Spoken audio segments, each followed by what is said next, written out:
Hello guys, today I'm going to eat fish curry and fish fry and fermented bamboo shoot ironba and the gravy and ngaringka. Some mayam ay ngasi chajadoisi nga thongbani nga tawba khara leire chaba ngamba ngamjaba khara chajage sina nga maringkhani sina soibumga aluga tawraga yongjaksu hapchalle yongjak irombani aduga sina nga thongbagi mahini adudi mayam chaba hojingada ai laida khajitang kachage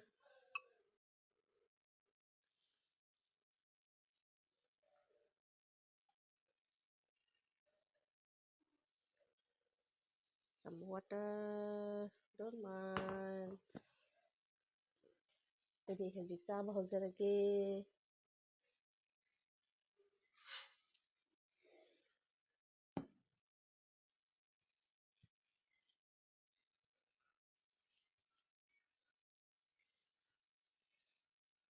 Don't miss mayam. Full watch to binindrasu tangkhai to su yengbiu adi khangni mayam yengbijingida comment thabirakani habise aisu khangni. Yongchak sina soibum iromba.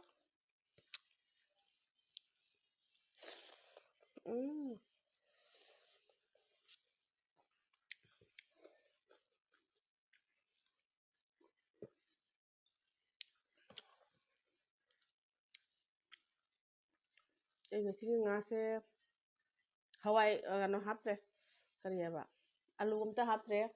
handak jong alu chaman hina ise isase yamna lumma mane khanna nga thongsuda in hapise se long wings kana do pong hawai sangbi duga sina simla mirch ka tomato ga aduga train haba thongse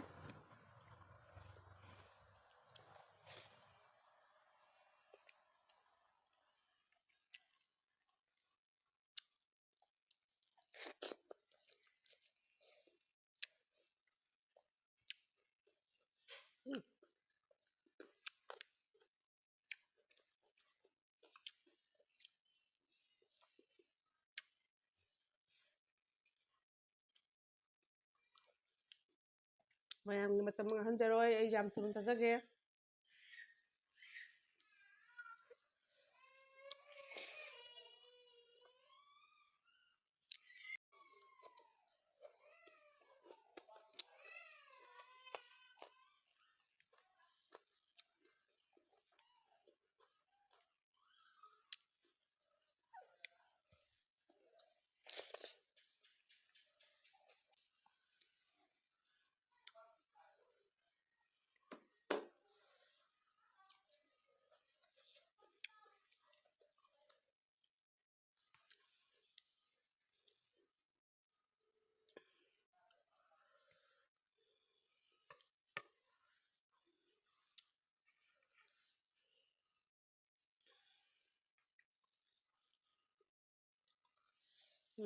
se hawai sabji pong hawai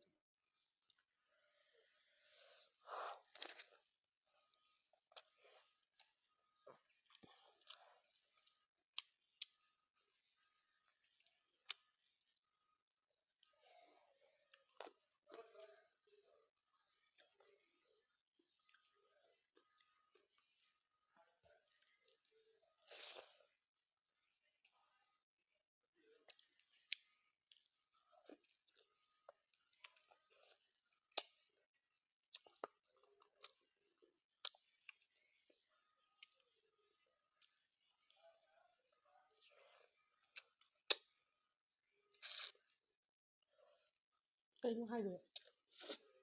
plate ngang haba plate sibu orange color oina ure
ꯑꯩꯁꯨ ꯈꯪꯉꯦ ꯆꯥꯕ ꯚꯤꯗꯤꯑꯣꯁꯦ ꯀꯅꯥꯝꯅ ꯂꯥꯁ ꯄꯣꯏꯖꯟꯕꯤꯗꯦꯅ ꯃꯤꯅꯁꯨ ꯅꯨꯡꯁꯤꯗꯦꯕ ꯊꯥꯡꯉꯩ ꯁꯦꯡꯅ ꯌꯥꯝꯅ ꯈꯤꯟꯗꯅ ꯌꯦꯟ ꯃꯄꯨꯝ ꯑꯃ ꯌꯦꯟ ꯃꯐꯩ 5-6 ꯑꯗꯨ ꯈꯤꯟꯅ ꯑꯣꯛꯁꯥꯒꯁꯦ ꯁꯨꯝ ꯌꯥꯝ ꯊꯣꯡꯅ ꯈꯤꯟꯕꯗꯨꯅ ꯑꯗꯨꯝ ꯃꯤꯅ ꯑꯗꯨꯅ ꯑꯃꯨꯛ ꯌꯦꯡꯅꯤꯡꯉꯦ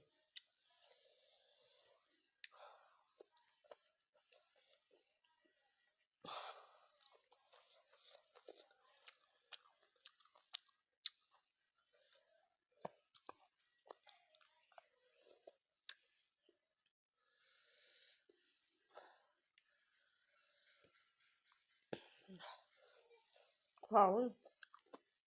ꯁꯣꯏꯕꯨꯝ ꯏꯔꯣꯟꯕꯁꯤꯗ ꯑꯩꯅ ꯌꯣꯡꯆꯥꯛ ꯍꯥꯞꯆꯤꯟꯕ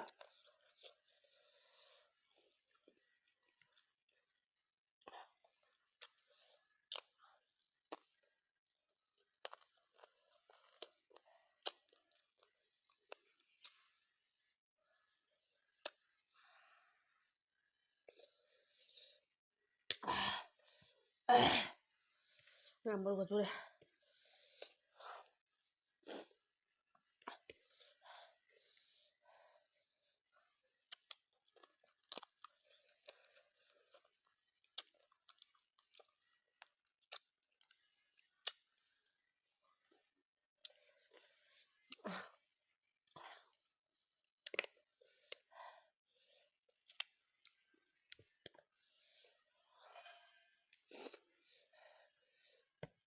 ꯈꯪꯗꯦ ꯑꯩꯗꯤ ꯉꯥꯁꯦ खर मरु मरांगी पाटगुम्बना हेन हाव पामजेबा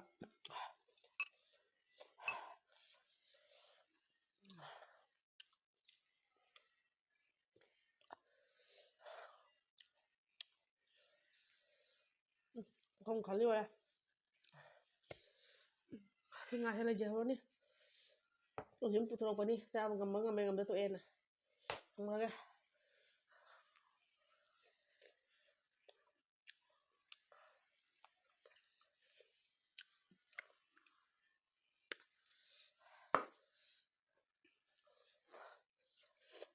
ayo masa pamu bana kana mo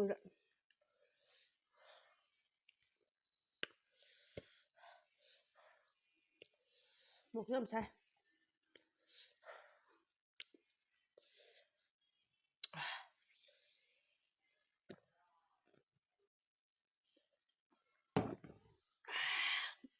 jadi meyang masih gimana di matang asih dari patah terake hei ngamu unana ba unana ba promise to jadi bye bye